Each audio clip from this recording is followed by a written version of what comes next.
kepuasan, nilai kepuasan, ada jam kerja, dan penggunaan internet. Kemudian teman-teman identifikasi dulu nih, usia itu rasio, gitu kan? Kalau gender, berarti dia nominal. Pendidikan, dia ordinal skalanya. Income, dia rasio. Kemudian status menikah, ini pernikahan. Oke, status pernikahan dia nominal. Kemudian ada status pekerjaan dia nominal. Ada skor kepuasan dia rasio. Puasan dia rasio gitu kan. Lama bekerja dia rasio. Kemudian ada penggunaan internet dia rasio. Nah, setelah ini teman-teman buka lagi dulu waktu di statistika. Ada nggak sih tabel ketika datanya interval rasio, terutama di data kuantitatif, kita pakai apa? Ketika dianya nominal atau ordinal, kita bisa pakai yang bawahnya. Selain dengan yang Ibu ajarkan, Ibu tambahkan lagi kemarin yang stem and leaf itu masuknya di kuantitatif. Ya, box plot juga di kuantitatif. Oke, setelah itu kita coba nih yang usia sekarang ya, yang usia kita bisa pakai cara yang usia kita mau bikin apa nih gitu. Yang usia dia masuk kuantitatif, berarti kita harus bikin distribusi frekuensi untuk tabelnya. Tuh. Kalau untuk grafiknya kita mau bikin apa? Kita mau bikin histogram. Kita mau bikin distribusi frekuensi dan histogram. Caranya gimana, teman-teman? Nanti sambil di SPSS-nya teman-teman buka. Berarti kita pakai kalau distribusi frekuensi, kita pakai analisis, deskriptif, dan frekuensi. Tuh. Ibu share-nya share screen aja, biar bisa balik-balik. Ya. Kalau gini berarti gimana? Kita mau bikin frekuensi nih, analyze, deskriptif, statistik, dan frekuensi. Kalian masukin lah tadi usia, masukin di dalamnya. Tinggal diklik statistik. Ini datanya adalah rasio. Interval atau rasio, kalian bisa nyari juga deskriptifnya. Sekalian aja di sini. Deskriptifnya apa? Ada min, median, modus, tambahin, standar deviasi, varian. Ini untuk ukuran penyebaran. Di sini untuk ukuran pemusatan. Ingat ya, ukuran pemusatan dulu min, median, modus, kuartil itu ukuran pemusatan. Terus kalian bisa tambahin nih untuk ukuran penyebarannya. Klik aja tanda deviasi, varian, range. Tuh, kalau pengen minimum maksimum juga boleh. Minimum maksimum. Tinggal continue. Nah, dari sini kita mau lihat grafik histogramnya. Oke, saya mau histogram. Jangan lupa histogramnya dikasih kurva normal. Supaya tadi kan ada histogram atau histogram ditambah dengan OGIF-nya. Kita kasih aja kurvanya. Continue.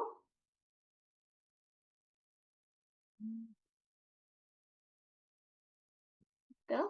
Nah, dari sini apa yang bisa kita pelajari teman-teman? Teman-teman harus interpretasikan di masing-masing kotaknya. Kadang kalau hasil ini nggak diinterpretasikan ya sama-sama sia-sia gitu kan ya.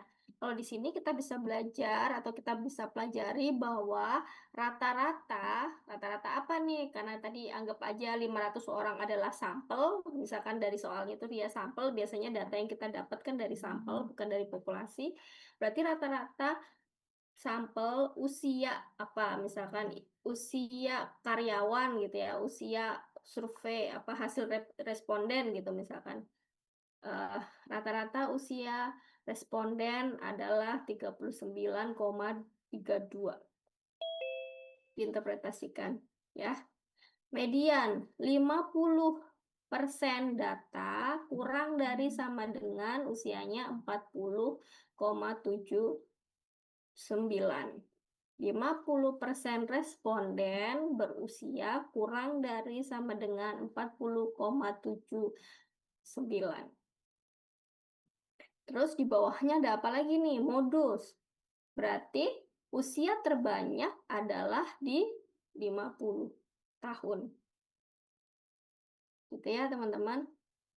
Nah, kemudian ada standar deviasi. Besarnya penyimpangan usia di data responden adalah 12,2. 12,2. Kan. Minimumnya ring kalau varian berarti ini sebenarnya harus ada pembandingnya ya. Mana yang lebih besar gitu ya, varian atau sebarannya mana yang lebih besar. Kalau rank berarti antara maksimum dikurangi minimum, rank usia maksimum. Antara rank usia minimum hingga maksimum adalah 41 tahun. Usia paling kecil responden tersebut adalah 18 tahun. Dan usia paling tinggi responden tersebut adalah 59 tahun. Tuh, dan di sini interpretasikan dulu. Kemudian di usia juga ini tabel frekuensinya diinterpretasikan juga teman-teman. Berarti apa ini? Usia responden berusia 18 tahun ada 14 orang. Itu kan? Responden berusia 19 tahun ada 16 orang. Nah, responden berusia 18 tahun ada 14 orang dengan persentase atau 2,8%. Tuh.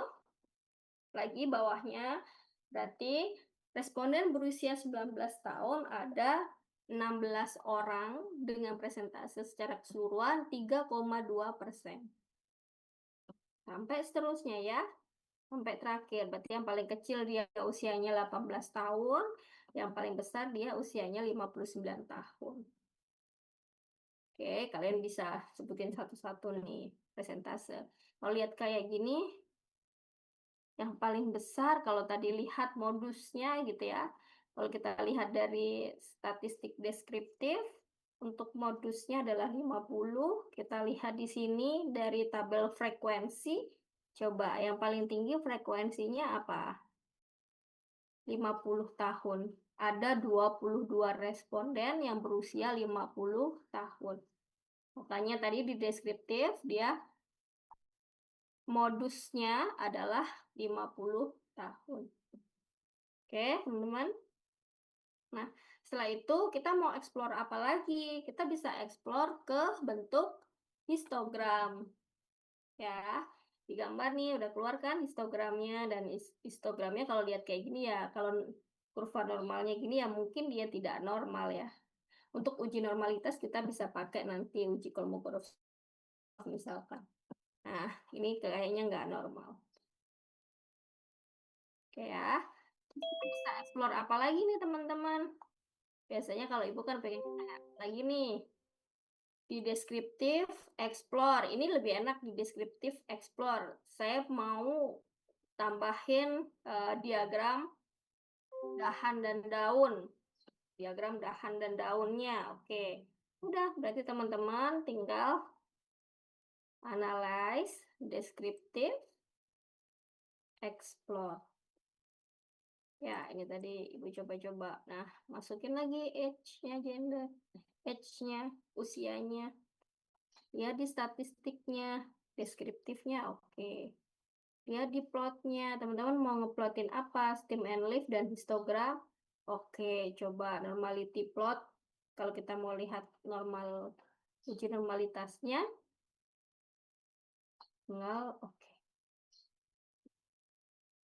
Gitu ya. Ini tadi sama interpretasinya. Mungkin diinterpretasikan dari atas, teman-teman. Di sini interpretasinya apa? Oh, berarti N jumlah total dari responden ada 500. Tuh. Kemudian ke bawah lagi di sini ada min, ada interval, confident interval. Oke. Nah, ini sebenarnya tes normalitas, teman-teman. Tes normalitas tadi di explore. Kalau nanti kita sambil jalan ya, cuman sekilas aja. Tes normalitas, H0-nya itu data distribusi normal, H1-nya data tidak normal. Jadi ketika lihat nilai signya atau signifikan atau p-value kurang dari 0,05, maka data tidak normal, gitu ya. Nah, makanya kalau data tidak normal, harusnya nggak bisa pakai uji T gitu. Tapi di contoh ini bukan si uji T buat teman-teman, karena kita materinya ke uji T. Nah, nanti ujinya yang lain. Tuh. Kemudian dari histogramnya, kemudian teman-teman bisa lagi pakai stem and leaf atau diagram dan daunnya, artinya gini 30, terus berapa aja sih usianya gitu kan, frekuensi satunya ada berapa, di sini leafnya, dan seterusnya. Kemudian, eh, oke, kalau yang ini juga sama, normal Kiki plot. Normal Kiki plot itu kalau misalkan ikut garis yang di sini, maka dia disebut normal. Kalau agak menceng-menceng berarti dia tidak normal. Nah, ini juga sama QQ. Kalau QQ plot, kalau dianya berada di sekitar 0, kayak di sekitar 0 gini, dia normal. Kalau dianya miring, dia tidak normal. Kemudian teman-teman di explore itu juga ketemu box plot. Box plot kita lihat di sini, oh rata-ratanya di mana, tempatnya di sini sekitar 40 ke atas ya. 41 mungkin. Jadi rata-rata ininya berapa teman-teman? Oh, 39. Ini nggak pas ya teman-teman ya, harusnya agak ke bawah sedikit.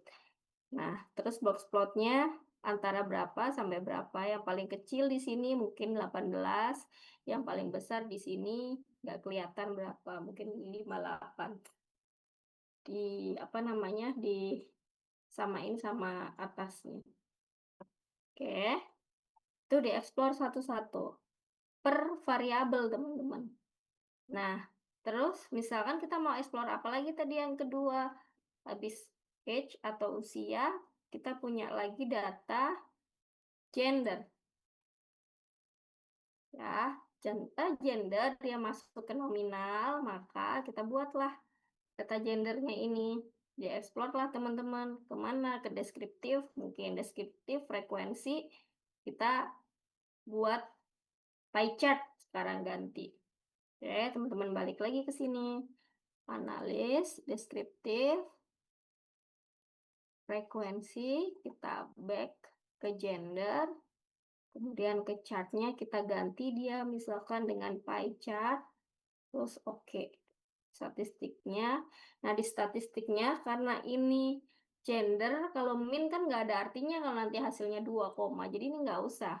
Kalau deskriptif statistik ini hanya bisa dipakai ketika interval rasio. Jadi teman-teman nggak usah ada ini. Karena nanti nggak punya nilai, nggak punya arti nilainya. Oke, tinggal oke. Itu ya. Berarti di sini kita lihat nih si gender itu perempuan dan laki-laki. Perempuan ada 229 responden, laki-laki ada 271 responden. Dengan presentasi perempuan 45,8 dan laki-laki ada 54,2. Kemudian dibikin juga pie chartnya. Ya, ini udah eksplorasi. Terus selanjutnya ini Bu kasih contoh kamu dua aja, dua variabel. Bikin sampai setiap variabel. Setelah itu apa yang bisa kita lakukan? Kita bisa melakukan cross tabulasi, teman-teman. Cross tabulasi apa maksudnya, Bu? Kita mau bandingkan antara yang skalanya interval rasio dibandingkan atau dibagi gitu ya, dibandingkan dengan yang berdasarkan yang skalanya nominal ordinal. Jadi tadi ada usia gitu ya, usia ini saya pingin usia ini dipecah teman-teman. Gimana sih usia yang untuk perempuan, responden perempuan? Bagaimana karakteristik usia untuk responden laki-laki? Ya, jadi yang rasio ini kalian pecah lagi berdasarkan yang interval yang berdasarkan nominal ordinal. Misalkan usia berdasarkan status pernikahan, misalkan. Itu bisa. Usia berdasarkan tingkat pendidikan, itu bisa. Ya, kita silangkan ini. Caranya gimana? Kita ke analis, deskriptif, explore. Ya, kita ke analis, deskriptif, explore. Nah, ini usia. Di faktor listnya kalian bisa tulis nih faktor listnya. Jadi dependent listnya itu harus yang interval rasio. Ya, nggak bisa kalau ini kalian balik. Nah, interval rasio, kemudian faktor listnya ya namanya faktor, berarti kalian bisa gender, bisa education level yang berupa nominal ordinal. Kemudian statistik, di sini plotnya, lihat aja mau pakai ini plot juga boleh. Statistik, deskriptif aja yang kita centang. Oke. Oke. Di dalam cross tabulasi ini kalian akan mendapatkan informasi tentang usia gitu ya. Usia untuk gender perempuan rata-ratanya adalah 38,99 tahun untuk responden gender perempuan. Tuh. Untuk rata-rata usia gender laki-laki adalah 39,608, sedikit ya. Sampai seterusnya kalian bandingin terus median atau 50%. Perempuan, responden perempuan usianya adalah kurang dari 40 itu, dan 50% responden laki-laki usianya kurang dari 41. Terus dilihat. Nah, kemudian kalian mau bandingin apa nih teman-teman? Gambarnya, diagramnya, kecenderungannya dibandingkan. Diagram dan daunnya juga udah dibandingkan. Ini untuk histogram perempuan dan ini untuk histogram laki-laki. Ya, ini diagram dahan daunnya untuk yang perempuan dan untuk laki-laki. Sampai ke bawah, kemudian kita juga bisa lihat box plotnya perbandingan untuk yang perempuan dan laki-laki. Ini bedanya tipis, 40 sama 41 tipis. Ini rata-ratanya di sini 40, di sini 41 tipis. Mirip. Perbandingannya hanya sedikit. Itu teman-teman. Kemarin masih aman. Oke, kalau aman kita lanjutin ke uji hipotesis ya. Ya, setelah dieksplorasi, kita mau ngapain sih, Bu? Gitu. Biasanya kan kita bilangnya setelah deskriptif statistik, kemudian kita inferensia. Ketika ada data, setelah deskriptif statistik, teman-teman langsung lanjut ke inferensia. Inferensia itu pasti uji hipotesis. Ya, kita ulang lagi uji hipotesisnya ya. Nanti semuanya pasti uji hipotesis sampai belakang. Jadi pertemuan 2 sampai belakang selalu ada uji hipotesisnya dengan analisisnya yang beda-beda.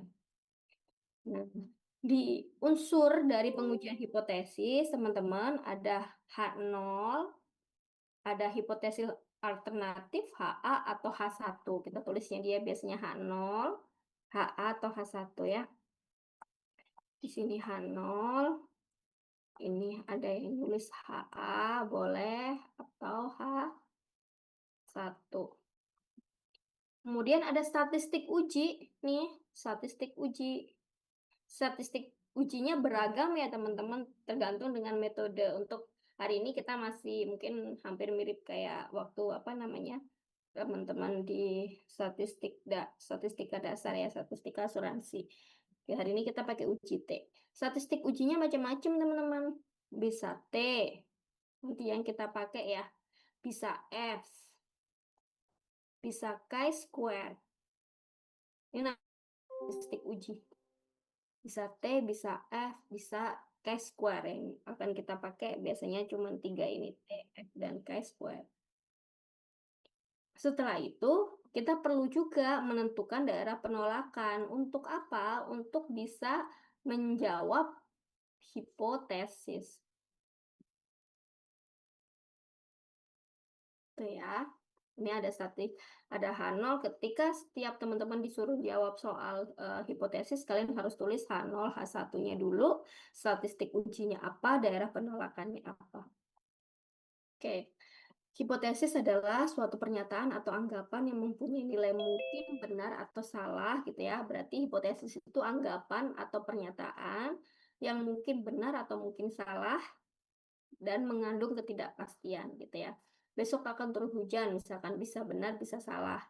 Intinya hipotesis itu yang ingin kita uji. Oke ya. Hipotesis suatu pernyataan tentang nilai suatu parameter hipotesis statistik. Kita sekarang bicara tentang hipotesis statistik adalah suatu pernyataan tentang nilai suatu parameter populasi. Bisa H0, hipotesis 0, itu suatu pernyataan yang bersifat status quo, artinya tidak ada beda, tidak ada perubahan. Dia biasanya sama dengan 0 gitu ya, H0, mu sama dengan 0 kalau kita ngomongin mu. H1, pernyataan lain yang akan diterima jika H0 ditolak. Berarti yang lain, H1 kalau H0-nya sama dengan mu sama dengan 0, maka H1-nya adalah mu tidak sama dengan 0. Tuh. Untuk mengambil keputusan, kita bisa jadi salah gitu ya teman-teman. Untuk mengambil keputusan suatu hipotesis, bisa jadi kita salah. Makanya kita mengenal dengan kesalahan jenis 1 maupun kesalahan jenis 2. Nah, di sini ada peluang salah jenis 1, yaitu peluang tolak H0 padahal H0 benar. Jadi artinya gini, salah jenis 1, kita berdasarkan uji statistiknya itu H0 ditolak. Padahal di populasi sebenarnya atau di parameter H0-nya benar. Kita sebut dia dengan alfa. Namanya peluang. Peluang menolak H0 padahal H0 benar. Kemudian ada juga kita mengenal dengan kesalahan jenis 2. Ya, kesalahan jenis 2 ini adalah peluang terima H0 padahal H1 benar. Kita bilang setelah kita uji pakai sudah kita hitung, ternyata kita terima H0. Nah, ternyata kenyataannya H1 benar. Kita peluang salah jenis kedua kita sebut dia dengan nilai beta. Itu ya, teman-teman. Oke. Kemudian tadi ada unsur yang namanya daerah penolakan H0 atau wilayah kritis daerah penolakan H0. Kalau kita bekerja pakai distribusinya normal, teman-teman, gambarnya seperti ini. Tadi kita sepakat alfa tadi peluang tolak H0 padahal H0 benar. Artinya tingkat kesalahan jenis 1 yang kita terima, kita tulislah alfa di sebelah kiri sebagian, di sebelah kanan sebagian. Itu daerah yang di dalam ini yang tidak diarsir, kita sebut dia dengan daerah penerimaan H0. Daerah yang diarsir sebelah kiri dan kanan kita sebut dia dengan daerah penolakan H0. Maksudnya gimana, Bu? Misalkan nanti kita punya statistik uji T ya. Statistik uji T. Nah, kemudian statistik uji T ini, nilai ini jatuh di daerah penerimaan atau di penolakan. Ketika statistik uji T ini jatuh di daerah penerimaan H0, maka H0 kita terima. Nanti kita coba pakai software bareng-bareng ya. Nah, ketika T ini nilainya misalkan kalau T-nya sama dengan 0,2 gitu kan, kalau titik tengah di sini 0, oke, 0,2 sekitar sini, oke, berarti dia jatuh di daerah penerimaan H0, H0 diterima. Misalkan uji T biasanya yang agak tinggi 2,9 gitu. 2,9-nya ada di sekitar sini, jatuh di sekitar sini, maka dia H0 ditolak. Oke. Nah, nilai yang di sini, Bu, nilai ini kita sebutnya dia dengan interval tadi, confident interval, selang kepercayaan, confident interval. Ini batas bawah, di sini batas atas. Ya, nanti di software akan keluar confident interval sekian sampai sekian dengan tingkat kepercayaannya 95%. Nah, kita petakan dia di batas bawahnya nilainya berapa, batas atasnya nilainya berapa. Ya, teman-teman. Oke, ini jika misalkan hipotesisnya dua arah nih. Hipotesisnya dua arah. Misalkan tadi Ibu bilang rata-rata populasi mu tidak sama dengan 30, berarti dua arah. Untuk H1-nya mu tidak sama dengan 30, kan aja H1 mu tidak sama dengan 30, berarti di sini dua arah. Tuh, bisa juga satu arah.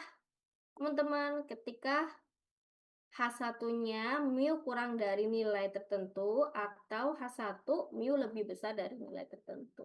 Jadi, daerah untuk H1 mu atau theta ya, H1 theta kurang dari theta 0, artinya dia daerah penolakannya cuma di sini. Ketika nilai statistik ujimu, katakan statistik uji T itu ada di sini, ya dia terima H0. Ya, berbeda sama di sini. Kalau yang di sini tadi nilai statistik uji T-mu ada di sini, maka dia tolak H0. Jadi hipotesis di awal itu penting teman-teman, makanya kalian harus ditentukan dulu kalau di sini yang kalian tentukan pertama hipotesis nol dan hipotesis alternatif dulu, baru statistik uji, baru daerah penolakan. Ya, dengan nilai statistik uji yang sama, dia akan menghasilkan keputusan berbeda apakah dia terima H0 atau tolak H0 ketika hipotesisnya berbeda. Ya, sama ketika H1 nih. H1-nya kita bilang theta lebih besar dari theta 0. Kalau misalkan jatuh di sini, maka dia terima H0. Kalau jatuh di sini, nilai statistik ujinya dia baru tolak H0. Oke, nanti sambil ini Ibu yakin bisa teman-teman. Sekarang kita punya yang namanya alfa dan nilai P. Kita punya yang alfa dan nilai P. Oke, tadi dia alfa juga termasuk di sini ya teman-teman. Alfa adalah peluang salah jenis 1, yaitu peluang tolak H0 ketika H0 benar. Nah, alfa ini biasa kita sebutnya dengan taraf nyata dari uji statistik. Jadi nilai peluang dari nilai statistik ujinya. Nah, sedangkan nilai P adalah taraf nyata dari contoh atau peluang yang mana dia suatu ukuran atau kewajaran untuk menerima H0 atau menerima H1, menerima H0 atau tolak H0. Nanti ada keluar nilai P value ya, nilai P value kalau di SPSS namanya SIG, kalau di Minitab itu software yang lain ya, Minitab dia namanya P value.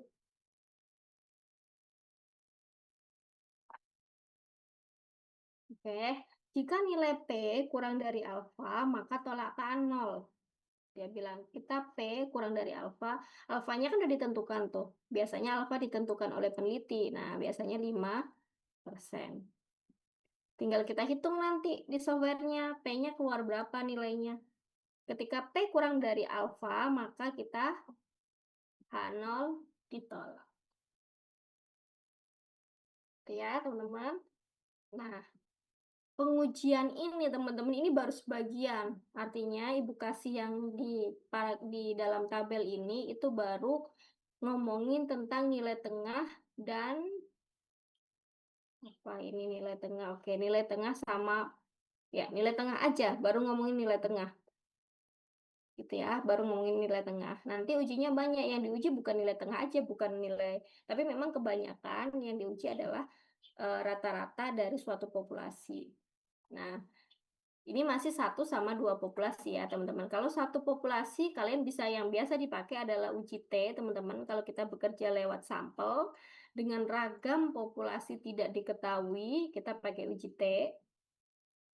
Untuk 2 populasi, kita juga pakai uji T, jika misal ragam uji T ini ya. Nah, uji T, misalkan ragamnya nggak diketahui. Nanti kalau 3 populasi gimana, Bu? Maksudnya populasi ini gimana sih? Maksudnya tadi ya, kayak usia gitu. Usia aja tanpa membedakan kalian laki-laki atau perempuan, kita sebutnya dia dengan satu populasi. Kalau Ibu pengen tahu berapakah nilai, misalkan Ibu bikin hipotesis apakah sama dengan 30 gitu misalkan. Apakah usia responden atau apakah usia tadi respondennya misalkan di Depok, apakah usia penduduk Depok berusia 30? Karena di sini ngomongin populasi ya teman-teman, ngomongin populasi. Jadi kita harus tahu sampelnya itu diambil dari mana. Contohnya aja tadi di Kota Depok kita survei ada 500 orang, kita ambil sampel 500 orang. Jadi populasinya adalah masyarakat Kota Depok. H0-nya adalah Apakah usia masyarakat Kota Depok sama dengan 30? Tuh. Satu, apakah usia masyarakat Depok tidak sama dengan 30? Ini satu populasi. Oke, ketika ngomongin dua populasi gimana? Saya bandingin dua populasi. Kita menganggap bahwa laki-laki perempuan itu dua populasi gitu. Berarti nolnya, apakah usia perempuan masyarakat Kota Depok sama dengan usia rata-rata laki-laki masyarakat Kota Depok? Gitu. Ini artinya dua populasi ini, ada satu, ada dua, ada dua populasi yang kita apa namanya analisis. H1, apakah rata-rata usia masyarakat perempuan Kota Depok tidak sama dengan rata-rata usia laki-laki masyarakat Depok? Ini baru dua. Bisa tiga nggak, Bu? Bisa. Bisa empat nggak, Bu? Bisa. Misalkan tadi, kalau lihat tadi, apa namanya, hmm, berdasarkan status perkawinan tadi, misalkan kalau kita Ibu lihat. Berarti kalau tiga, apakah, gitu kan, rata-rata usia yang belum menikah, tidak kawin atau TK, tidak kawin, sama dengan rata-rata usia masyarakat Kota Depok yang menikah, ataukah sama dengan rata-rata usia masyarakat Kota Depok yang dia statusnya apa tadi, cerai? Berarti ada tiga populasi nih kita. Populasi pertama untuk orang-orang yang tidak menikah, tidak kawin. Populasi kedua untuk yang kawin, dan populasi yang ketiga untuk yang cerai. Gitu ya. H1-nya apa? Ya, kalau H1 di sini kan bisa dibandingkannya antar dua ya, teman-teman. Artinya kemungkinannya ketika H0-nya adalah sama dengan semua, H1-nya mungkin yang tidak kawin sama dengan yang menikah, atau tidak sama dengan yang menikah, ataukah yang tidak kawin tidak sama dengan yang cerai, ataukah yang menikah tidak sama dengan yang cerai. Jadi ada apa namanya, kemungkinannya ada tiga kombinasi dua gitu ya, kalau kita belajar kemarin tiga kombinasi dua. Berarti H1-nya ditulis minimal gitu, minimal ada satu pasang populasi yang tidak sama dengan. Nggak bisa ditulis tidak sama dengan semua gini, nggak bisa teman-teman ya. Karena kemungkinan kombinasinya nggak gitu ya. Minimal ada satu pasang gitu ya, populasi yang berbeda. Tambahin rata-rata. Rata-rata populasi yang beda.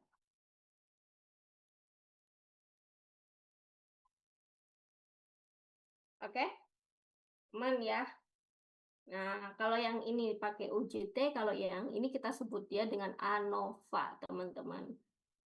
ANOVA. ANOVA-nya juga dibagi lagi, teman-teman. ANOVA satu arah, ANOVA dua arah. Nanti kita tuntaskan di pelajaran ini ya, di metode statistika. ANOVA satu arah, ANOVA dua arah, ANOVA untuk yang faktorial, ANOVA yang untuk berinteraksi. Ya. Oke. Ya, teman-teman. Nah, sekarang untuk uji nilai tengah satu populasi dulu ya. Kita bilang, oke, yang biasa kita pakai ya teman-teman, kita langsung aja ke praktisnya. Yang biasa kita pakai biasanya adalah uji hipotesisnya dua arah. Yang ada di software ISPSS itu uji hipotesisnya dua arah untuk uji T. Karena biasanya ketika kita bekerja melalui sampel dari statistik, itu ragam populasi emang nggak diketahui. Kita nggak tahu ragam populasi di Depok. Misalkan tadi dari 500 responden di Depok, kita nggak tahu ragam dari seluruh orang di Depok, nggak tahu.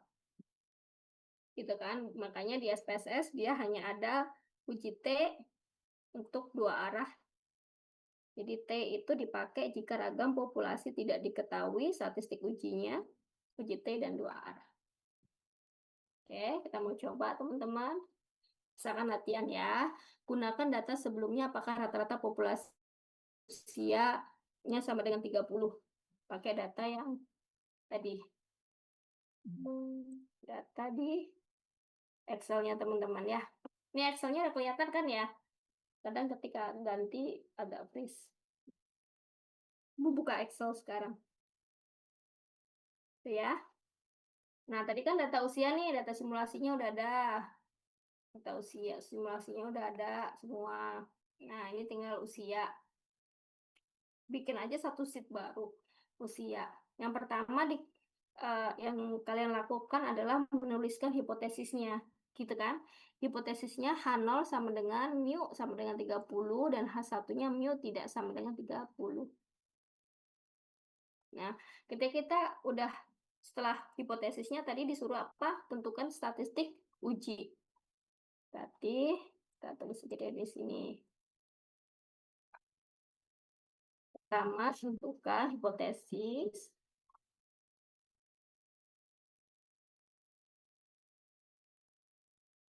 Oke, yang kedua, tentukan statistik uji.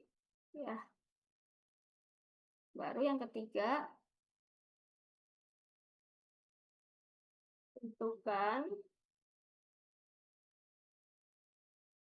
daerah penolakan atau kriteria aja deh. Nanti ada 3 cara kriteria.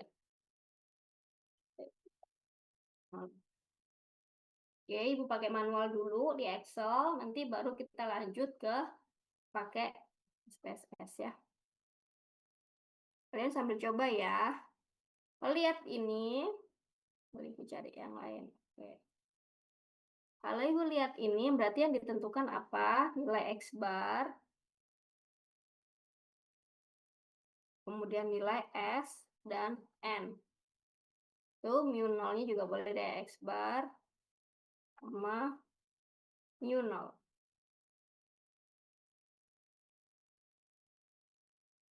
Tuh, X barnya teman-teman tinggal average.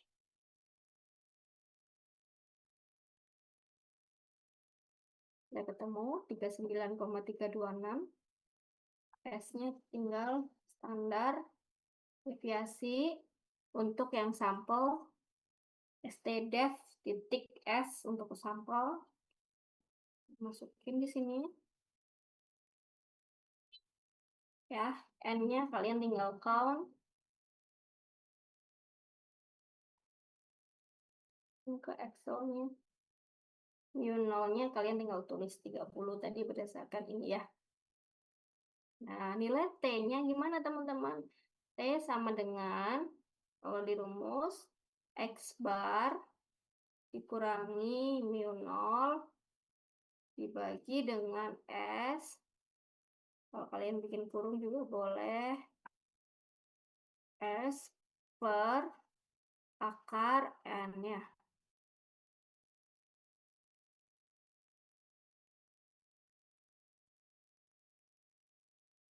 Oke, nah terus tentukan penolakannya gimana Bu? Ini statistik T.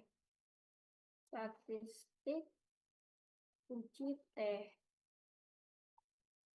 Nah, sekarang kita mau tentukan apa? Tentukan T-tabelnya ya. T-tabel. Karena untuk penolakan itu ada 3 cara ya teman-teman. Tulis ada 3 cara. Cara yang pertama, bandingkan nilai statistik uji T dengan T-tabel. Ya, jika statistik uji T lebih besar dari T-tabel, maka tolak H0. Oke, yang B ada 3 cara. Boleh pilih salah satu. Kalau di software ada 3-tiganya, nanti kita pakai 3-tiganya. Bandingkan nilai p-value dengan alpha. Oke. Jika p-value lebih besar gitu atau kurang dari juga nggak apa-apa deh, kurang dari alfa, maka tolak H0. Tuh, yang C adalah teman-teman tentukan daerah penolakan H0 melalui interval confidence. Ya. Nah, sekarang kita tentukan alfanya. Alfanya misalkan 5%. T-tabel sama dengan, carilah tabelnya T inverse. Probability-nya, karena dia dua arah, kiri kanan, probability-nya adalah 0,025. Degree of freedom, untuk T, degree of freedom-nya adalah N-1. N-nya 500, berarti min 1. Jadi 499.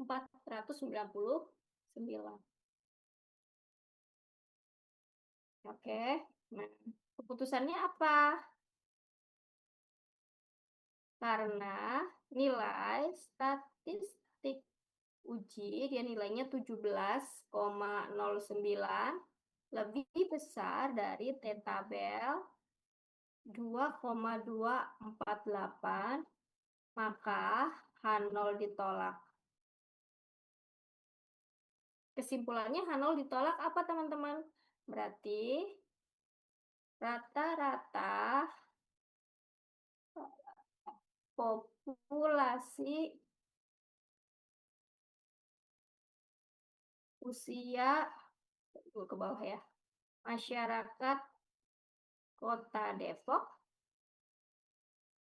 tidak sama dengan 30 tahun.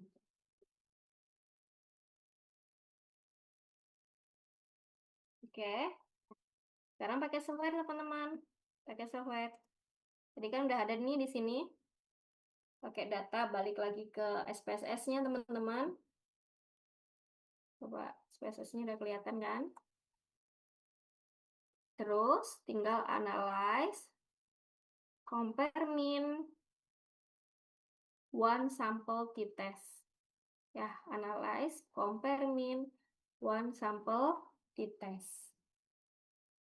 Oke, analyze, compare mean, one sample t-test. Harusnya gini ketemunya. Yang usia kalian masukin ke sini. Test value-nya 30. Ya, test value-nya 30. Tinggal option. Ini interval confidence-nya kalau kita 5% berarti di sini 95%. Tinggal continue. Oke. Ya. Keluarlah ini ya, teman-teman ya. Coba teman-teman lihat ini Ibu sambil bandingin nilai T-nya 17,09. Nih, sama ya. Nilai yang di sini, yang di manual, 17,09 itu harus sama dengan nilai yang di sini ya. Kalau enggak ya mungkin salah hitung. Ibunya yang salah hitung. Nilai uji T. Oke, dari sini apa yang bisa kalian terjemahkan teman-teman? Yang pertama, kalian harus lihat di sini. Ini harus dari awal di setiap kotaknya diterjemahkan. Sekarang kan juga Ibu yakin juga teman-teman udah pakai ChatGPT gitu kan bisa bantu ini apa interpretasinya gitu ya kalau kalian bingung. Nah, di sini usia jumlah respondennya 500, rata-ratanya adalah rata-rata dari statistik ya, rata-rata dari sampel 39,32, standar deviasinya 12,2. Oke. Kemudian kalian ambil yang sebelah sini teman-teman. Nilai dari tes satu sampel, satu populasi kalau kita ya, satu populasi test value mu-nya sama dengan 30. Kemudian di sini ada variabel yang kita akan tes atau uji adalah usia. Nilai statistik uji T, ini nilai statistik uji T itu 17,093. Ya, DF di sini adalah degree of freedom. Degree of freedom-nya adalah 499. Sig di sini, sig itu adalah p-value. nilai p-value kurang dari 0,01.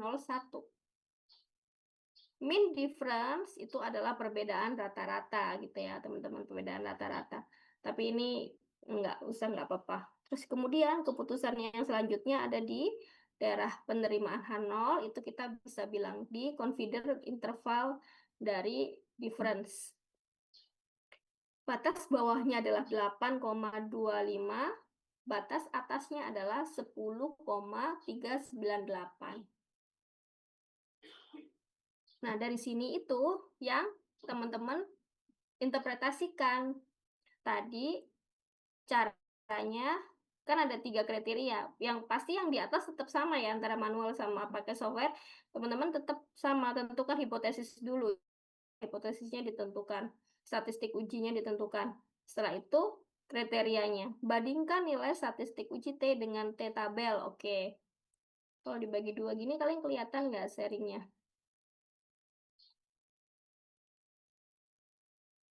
Oh, atau ibu pindahin. Kayaknya ibu punya Word deh. Nah, ini aja. Kelihatan ya Word-nya ya?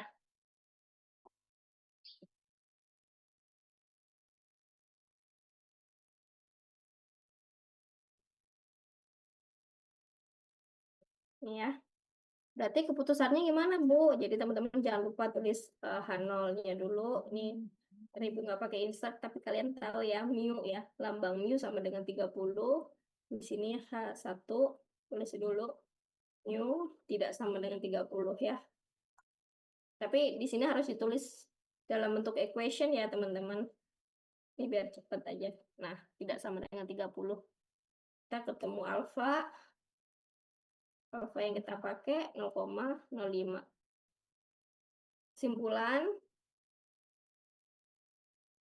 Satu, kalian bisa bandingkan kayak manual tadi. Bandingkan nilai statistik T. Di sini nilai statistik T-nya 17,093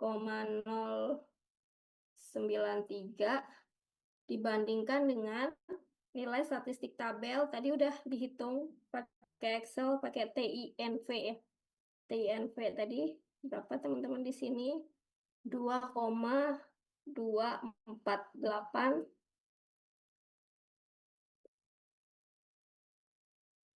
Oke. Bandingkan dia dengan T-tabel. Dia lebih besar, maka tolak H0. Nah, hal yang sama juga gitu teman-teman, pakai nilai p-value.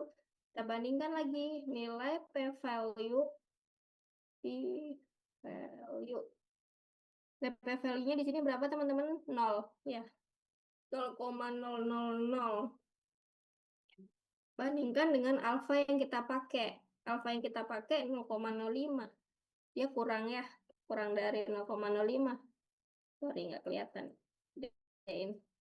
Maka tolak H0.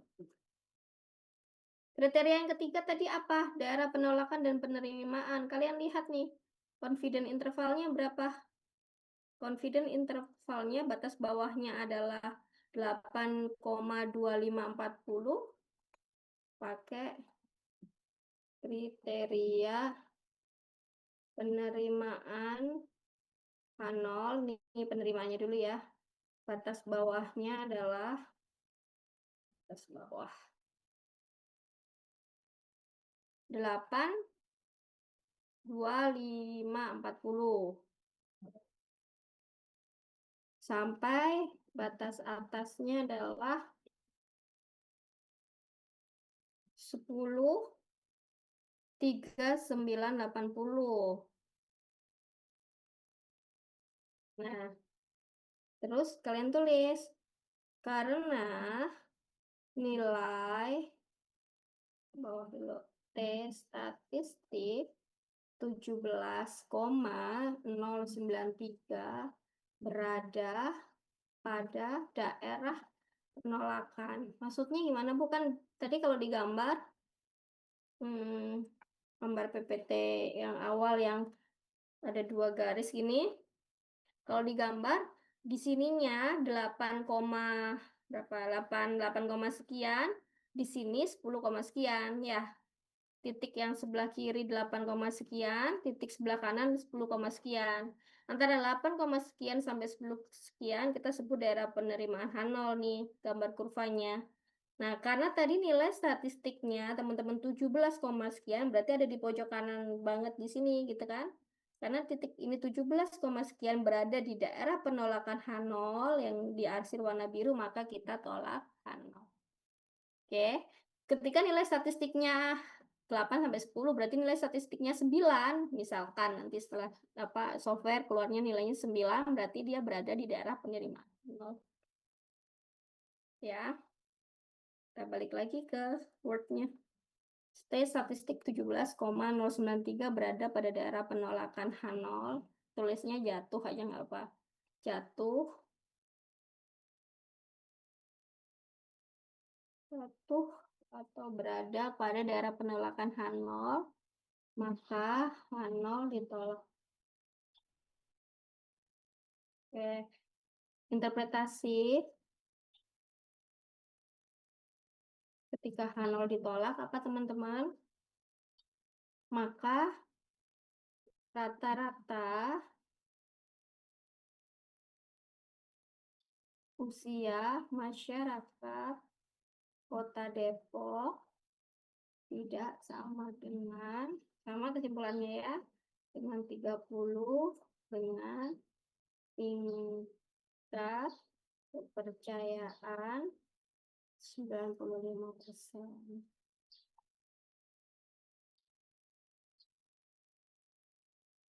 Oke, dari sini ada yang tanyain ya?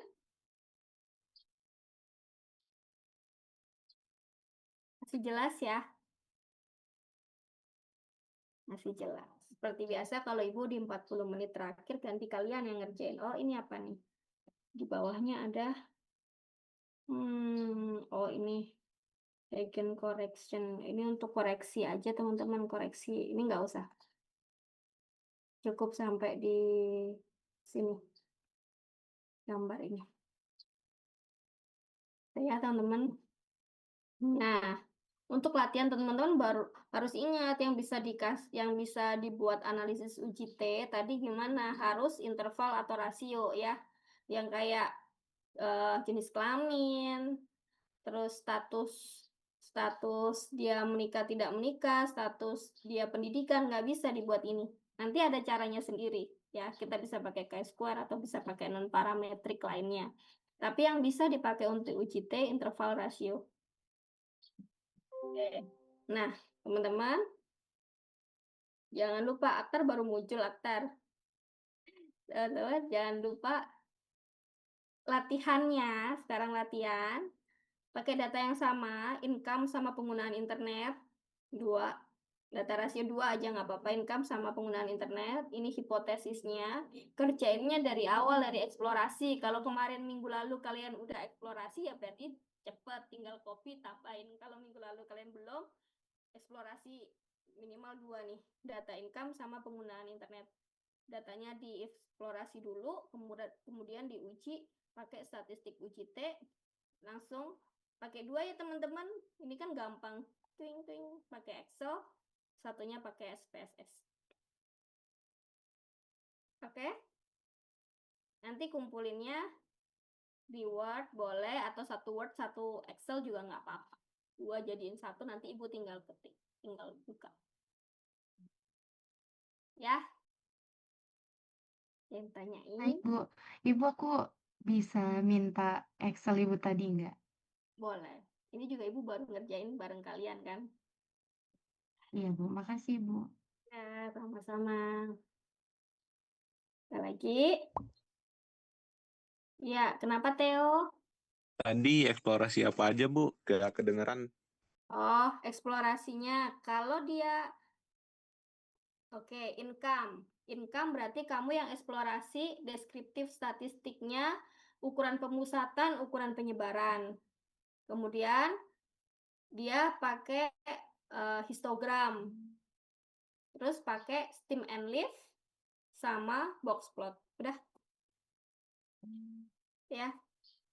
Theo lagi di mana, Theo? Di rumah. Oh ya, oke. Kirain ini yang teman-teman ngekos pada belum masuk ya. Kita masuk offline-nya minggu depan ya, teman. Ada lagi yang tanyain? Cukup? Oke, sebentar Ibu cek dulu yang hadir berapa nih. 24, 23.